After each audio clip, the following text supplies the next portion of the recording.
This is preparation for lecture 30.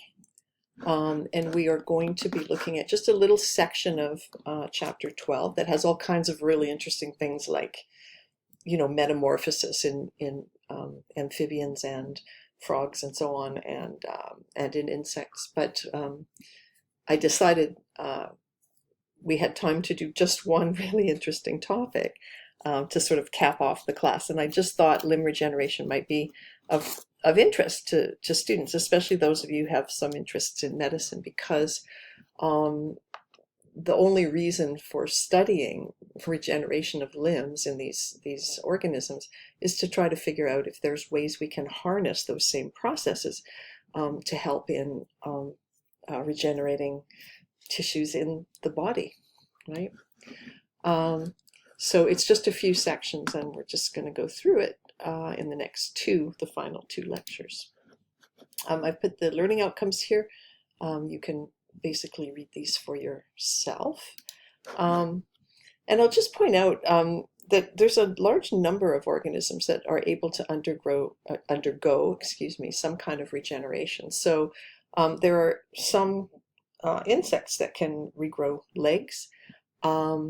There are a lot of aquatic organisms like planaria, the flatworm, hydras, starfish are able to regrow parts of them. And what's interesting about these organisms is that that both parts of the severed planarian or hydra can form a whole new adult. And if a limb is removed from a starfish, and it's not actually eaten by a predator, because that, in nature, that's what's likely to happen. But suppose it somehow is cut off and both pieces are available, you can get two complete adults out of it. So that's pretty interesting. And some vertebrates are able to do some forms of regeneration. So it turns out that zebrafish can regenerate fins if they're lost. You can imagine, again, in nature, if a predator is chasing them and it manages to grab a fin and they get away, then they can, regenerate the fin, and that's kind of saved them. And in fact, this isn't from nature necessarily, but if those researchers who were studying heart development and heart function, they're used as a cardiac model in some kinds of research.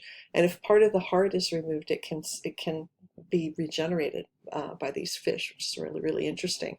And that's the kind of thing I really think people would be very interested in, because just imagine if a person had heart disease and part of the heart muscle had died, if there was some way to stimulate the surrounding cells to reform that structure, that could be an amazing way of dealing with certain kinds of heart disease. And mammals, when young, can regenerate the tips of their fingers. My son, when he was about 8, was in school and he cut the tip of his finger off. And it was bandaged, and within a few weeks it had regrown. It was kind of amazing. We can't do it as adults, so there's a plasticity of flexibility that we retain as young children that doesn't extend into adult life. But still, it seems to me that in the accident-prone early years, this is a very useful thing. And we can regenerate parts of our liver. So you couldn't regenerate a whole new liver, and you can't necessarily regenerate structures, specific structures. But if some of the liver is removed, the rest of the tissue grows and expands to sort of generate the same amount of liver again. And this is why it's possible for us to do live donations of our livers, parts of our livers, of course, to patients who require a liver transplant. Okay, so these are the kinds of general questions we want to think about when we're thinking about the regeneration of different structures in the body. There are some organisms that have an amazing ability to regenerate a large number of structures, or when cut in half like a planarium, can make two different individuals. One thing that's really interesting about the planarium story is they basically taught planaria to perform very simple tasks, but they learned and remembered. And if you cut the planarium with a head half and a body half, um, and you allow them to regenerate to make two complete new planaria, both of them remember the task, which is really interesting because you'd expect the head half would remember, but apparently the memory is somehow held in the whole body, which is, I just think that's super interesting, and some of you might find that interesting. So some organisms have this amazing regeneration ability and others just don't. Think of plants. I mean, it's not the same thing, but plants, you can cut a branch off and, new shoots will come out and it'll start forming a new structure. So, we're really interested in this specifically.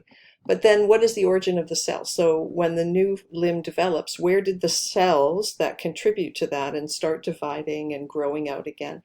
What is the origin of them? What kind of cells are they? And then how do they go ahead and form the limb? Do they go back to an undifferentiated state and start dividing, or do nerves and muscles and dermis and all these different kinds of cells kind of just expand more, divide, and then kind of cooperate to form the new limb? Are there some pre-existing stem cells that are involved in this process? And then what mechanism is involved? So do the cells dedifferentiate or not?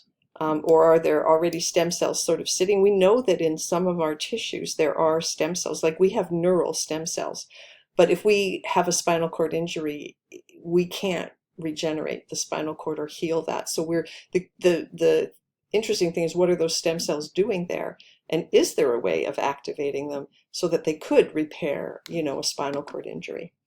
And then what are the mechanisms? Does the limb, in the case that we're looking at, limb development, does it just grow again using the same signals as during embryonic development, or is the process different? Okay, so there's two different forms or models of regeneration. And there's some organisms that follow one or the other. One is called morphollaxis. So this is the situation where there's little or no new growth. So, you have a structure like a hydra, which is a very poor diagram, but something happens. And one piece is, bitten away by a predator or something. And in morphollaxis, what happens is the tissues that are left on the rock or in the reef or wherever you are, they repattern and they form basically a full adult structure, but with new positional information. So these cells, instead of being partway, halfway through the body, they will become the most distal parts. And so everything gets kind of repatterned to form the same basic structure, but it's smaller. But the proportions are all the same and so on, and it's still functional. Okay, so basically you're just taking what tissue you have left and patterning it. And this involves little or no growth. Okay, and I've got a sort of an image coming up that sort of explains the difference. And then epimorphosis. This is the type of development we're going to be looking at, and this is where you have the cells begin to divide, and expand, and a completely new, correctly patterned structure results. And so it grows back essentially to the same size. And the reason is because there's a lot of cell division within the process. And this is just a schematic to show that. So we used this when we were talking way at the beginning of the semester for positional information. So you've got some kind of, gradient of information, and everything in this region is going to form whatever the blue fade is, and then everything between these two thresholds will form what the white fade is, and then everything below this threshold is going to form whatever the red fade is. Anterior, medial, posterior, for example, something like that, or proximal, intermediate, distal.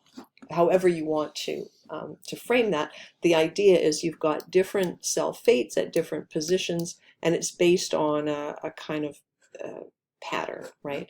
And positional value just refers to where are you on this gradient, and therefore, everybody within a certain region is going to form a particular or contribute to a particular structure. So suppose in morphollaxis, well, just suppose you cut sort of the structure in half, whatever it is. In morphollaxis, they will just basically take the little bit that's left over. It's the same size. You can see here these two pieces. And basically the cells kind of reorganize. They negotiate with each other based on sort of level of gradient. The gradient now is only this size, so now we have to set new thresholds, right? So that these guys are the red cells, these guys are the white cells, and these guys are the blue cells. And so the whole structure is repatterned, but it's smaller. So imagine if this process occurred multiple times, what kind of limit there might be to being able to do this, right? In the case of the amphibian limb, and the hydra is the example of that, the amphibian limb actually goes through epimorphosis, which is the first thing that happens is that there's development and growth. So there's additional cells that are made. The field ends up being the exact same size, and then there is information from the already existing structure that then leads to the specifying of positional information for the rest of the structure. So there is a sense of repatterning in a way, because the new tissue that's formed has to receive proper information, but we're not just taking the little bit we have left and going, oh, okay, well, we have to change all the fates. These guys are going to be blue, white, and red, right? So they're two quite different processes.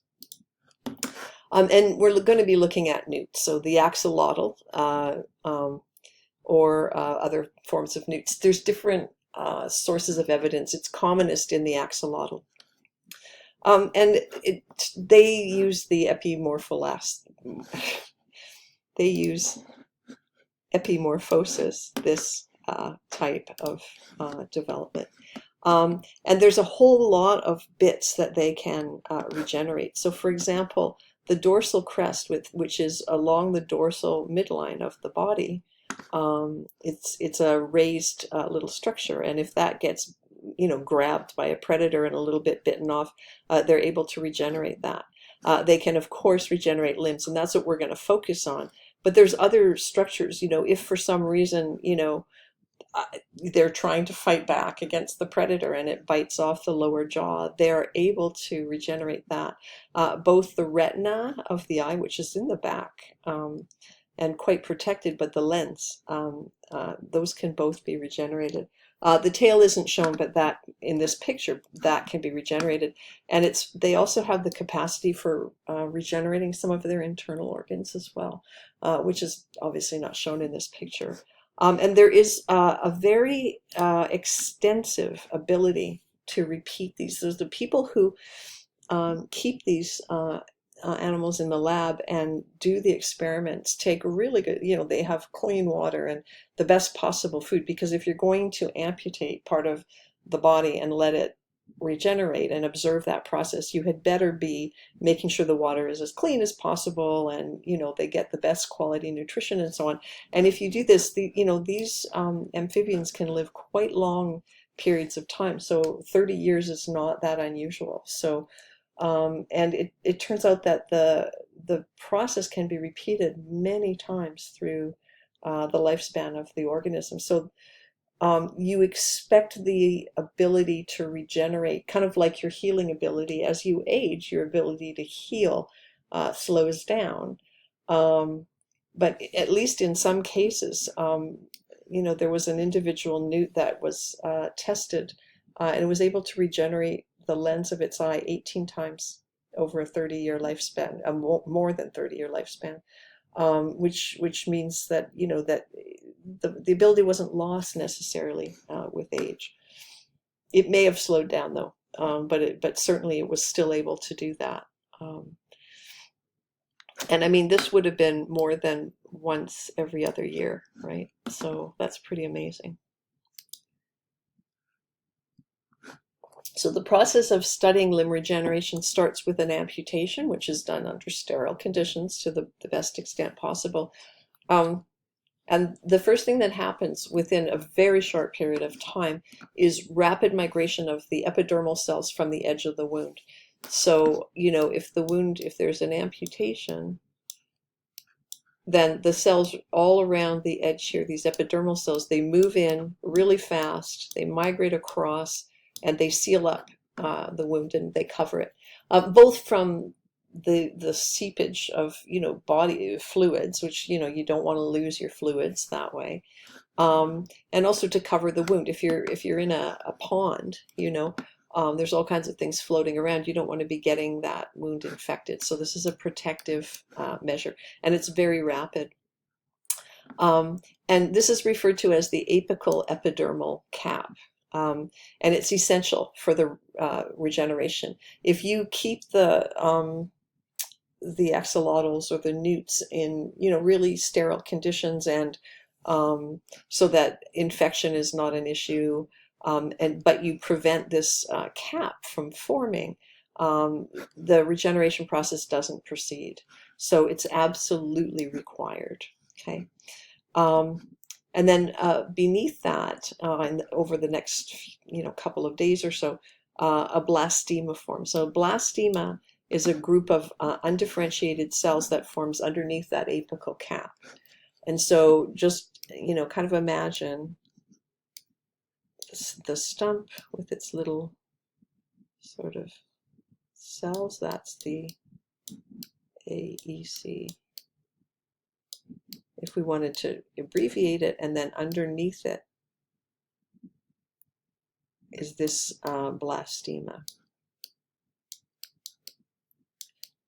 And this should remind you a little bit of something that we saw when we were talking about the development of the limb in the embryo. So one of the things, there goes my neighbor, thump, thump, thump. One of the things we want you to understand is the similarities. Like, there's going to be differences if you've got cells that are de-differentiating and moving around and this kind of thing. But there are certain features that are similar to the process of embryonic limb development. And so that's something to pay attention to. So these are the steps of regeneration. This is a proximal amputation, and this is a distal one. So some of more of the limb is remaining. But notice that, interestingly, the timeline is exactly the same. The proximal one is a little bit slightly behind, but the limbs are finished in 70 days in both cases, which is really interesting. So the epidermal cells cover the wound, and they make this little cap, the apical epidermal cap. And then the blastema forms under them and starts to kind of bulge out. Okay. And Wnt signaling is activated in these cells. So there is some need for Wnt activity in here. And then there's some outgrowth that's happening. And what happens, cells re-enter the cell cycle. So most of the adult cells, not all of them, in your body, of course, your blood cells are regenerating, and your immune cells, and the lining of your gut, the new cells are being formed. And there are places where where cells are still dividing and so on. But a lot of the cells in your body are postmitotic. That means they have exited the cell cycle. They're not dividing anymore. And so cells need to be activated to restart the cell cycle. And they will need to de-differentiate. So they will lose their features of being a differentiated, say, muscle cell, for example, um,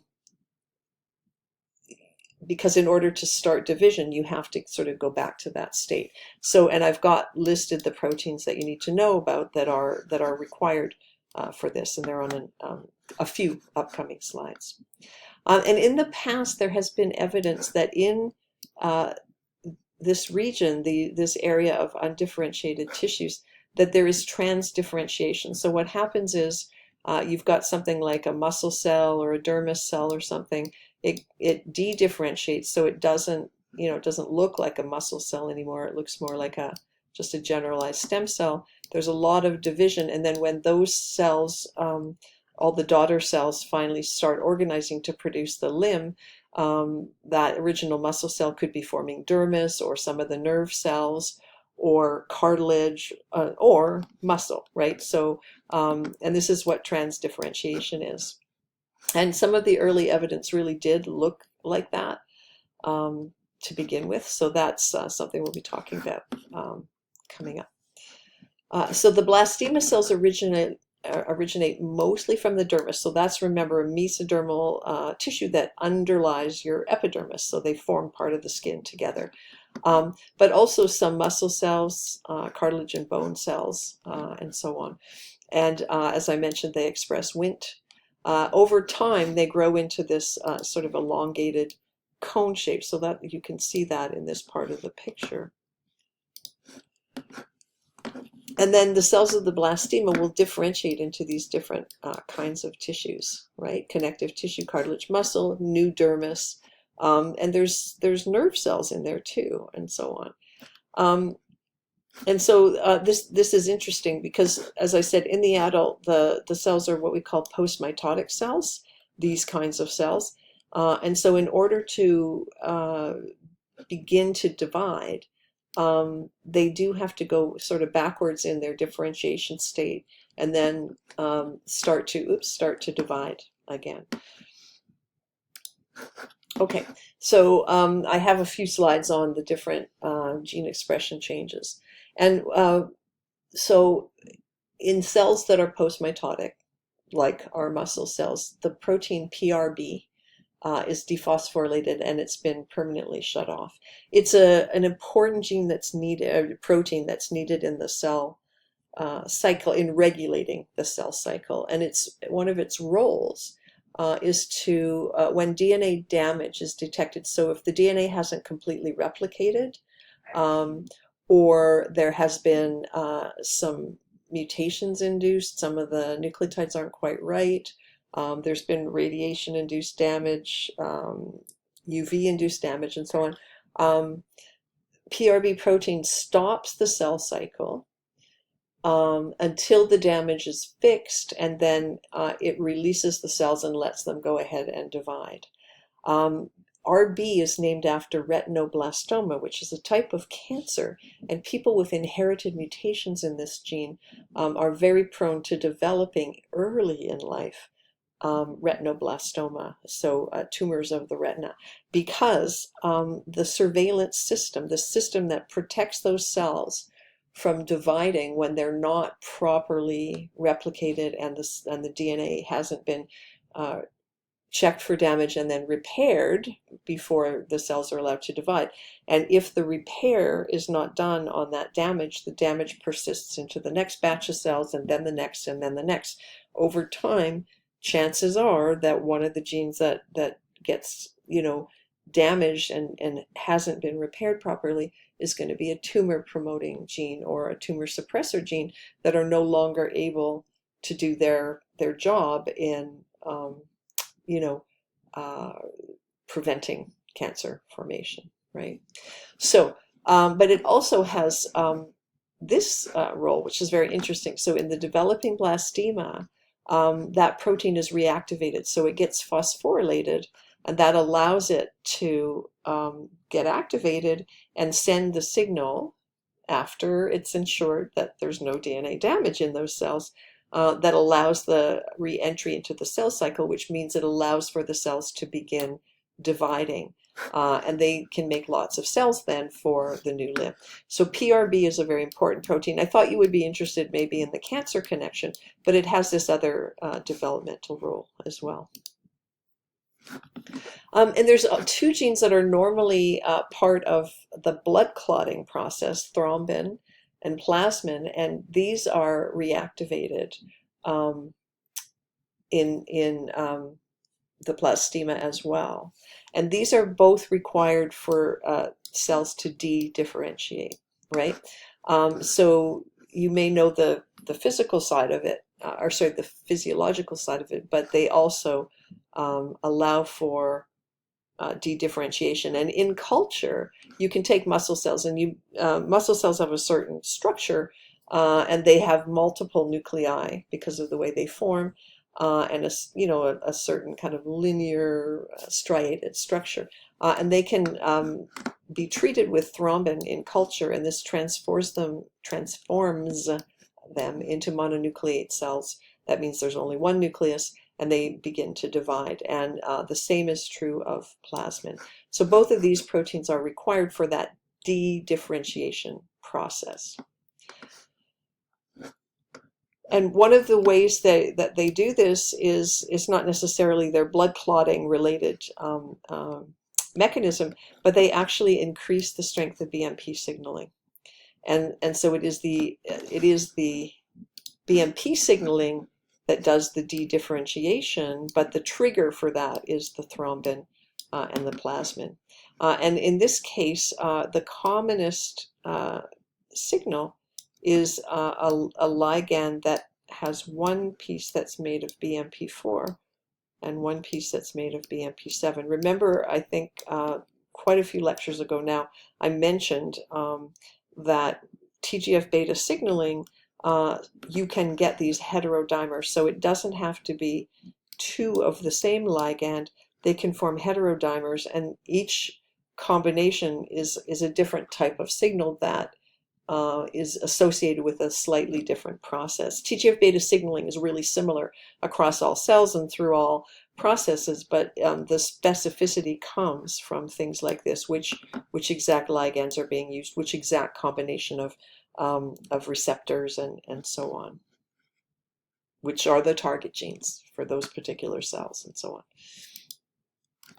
And then finally, MSX1 is a transcription factor that's also needed for de-differentiated muscle cells. So it's not normally expressed in the muscle cells, and it's has a known function to prevent the differentiation of muscle cells. So it turns out if you turn it on in those cells in the blastema, it promotes the muscle cells to de-differentiate, but then it maintains them in that state. So MSX1 in normal development maintains cells undifferentiated until the signal comes for them to actually now differentiate into mature muscle cells and so on. So it promotes both the de-differentiation and then it maintains them in that state.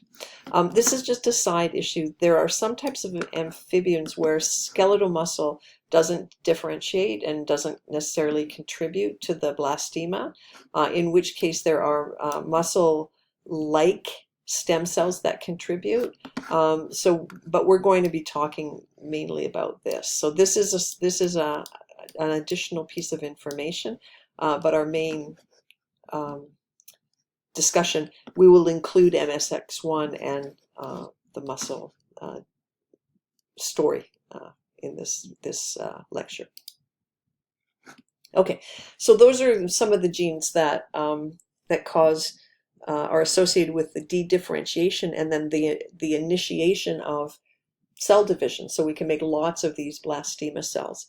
And as I said, there was some evidence of transdifferentiation in early experiments, which may have just been due to inability to have a pure culture of cells that you were testing, or maybe different ways of detecting the cells. And but there was evidence that looked like, say, one cell, like muscle, dedifferentiated, started to divide, and then when those daughter cells redifferentiated, they formed a number of different kinds of tissues, not necessarily the same as what the original cell was. Okay, so this would make these multipotent cells. In the more recent experiments, it doesn't seem like this actually happens, or there is still a little bit of evidence that some cell types do this a little bit, but the majority of the cells don't appear to be able to transdifferentiate. This is a schematic that just basically shows kind of what you'd expect to see if the cells were multipotent or lineage restricted. And so if you had muscle cell and then it dedifferentiated and they started to develop, and you labeled that cell with some sort of fluorescent marker or something, maybe you labeled the whole muscle tissue, and then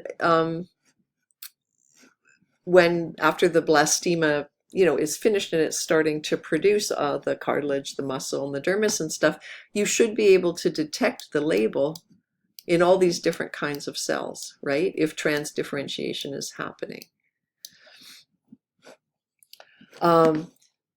Whereas if there is lineage restriction, and lineage restriction means you label one kind of cell, you allow the blastema to form, the cells dedifferentiate, they divide a lot, but then when the new limb structures are formed, if you label dermis, the only place you can find the label is in the new dermal cells. So these cells dedifferentiated and then they divided, but they never really lost their dermal identity, right?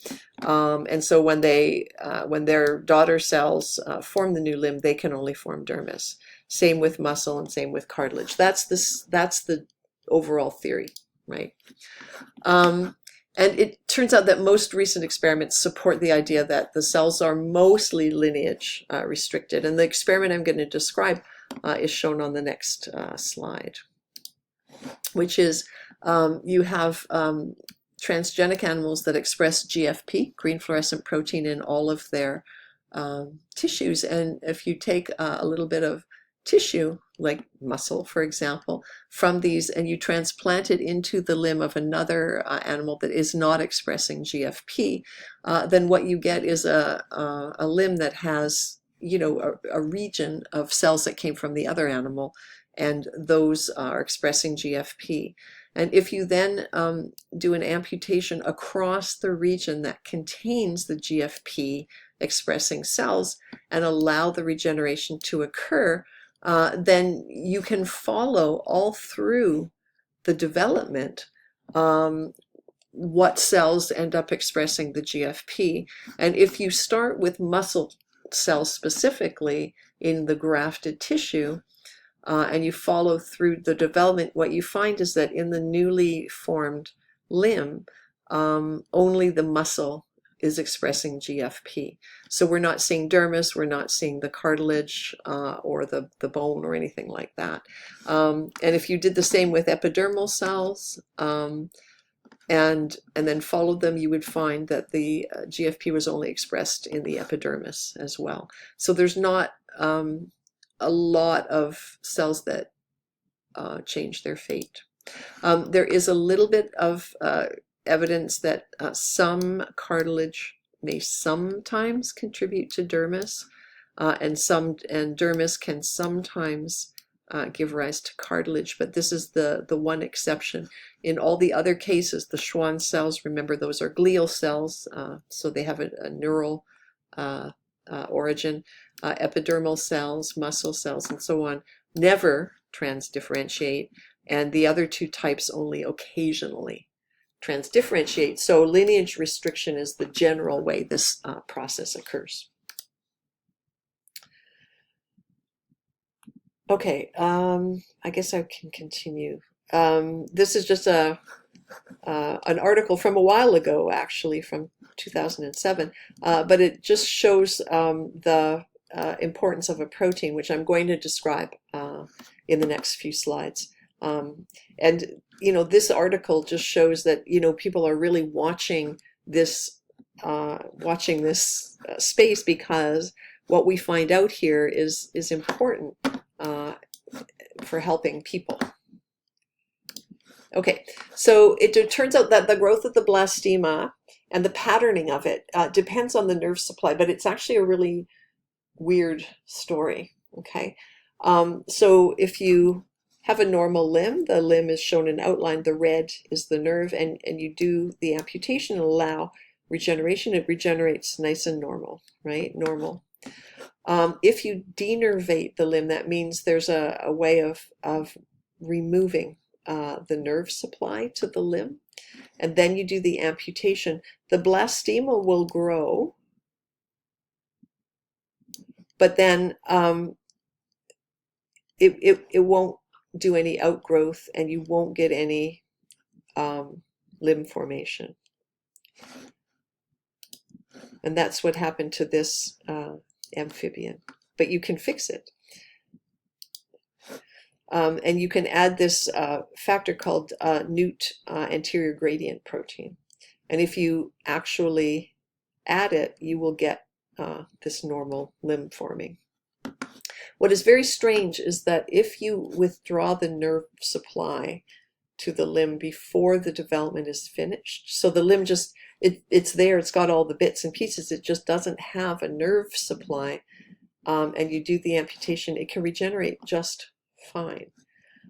So this is strange. And just note these terms, you can read this for yourself. Denervated, the nerves innervated the limb, but then they were withdrawn just before the amputation. Here, the limb never had nerves in the adult salamander. That's the important distinction. And the presence of the nerve supply influences regeneration because the nerves are a source of this Newt anterior gradient protein, NAG. It is a type of growth factor. But if you have the denervated limb and do the amputation but treat with this protein, the ability to regenerate is restored. So this explains why when you remove the nerves, you don't get proper development. You get the blastema, but then the rest of the limb doesn't grow, because this NAG protein is required and the nerves are a source of this. However, what's weird is, as I said, if the embryo has had the nerve removed before the limb ever develops, that nerve isn't required for NAG. So it means the dependence on the innervation, the presence of nerves in the limb, and therefore of NAG, is imposed somehow after the nerves grow into it, which is really interesting. And it's not 100% clear, what the point of that would be. But it turns out too that if you have an aneurogenic limb, you can actually introduce a nerve system in there, so renervate them, and then the limb behaves normally again. You can get regeneration that requires the presence of the nervous system. It also turns out that you can graft a large chunk of the peripheral nerve grafted to a small wound on a newt, and you can get a whole new ectopic limb formed. It really means that this protein is very important in nature, because of course in nature the limb is going to have the nerves in it, right? So it plays a very important role in the outgrowth and then patterning of the limb that develops. Okay, and that's all the prep for this lecture. I'm sorry it went on a bit long. We will see you in class.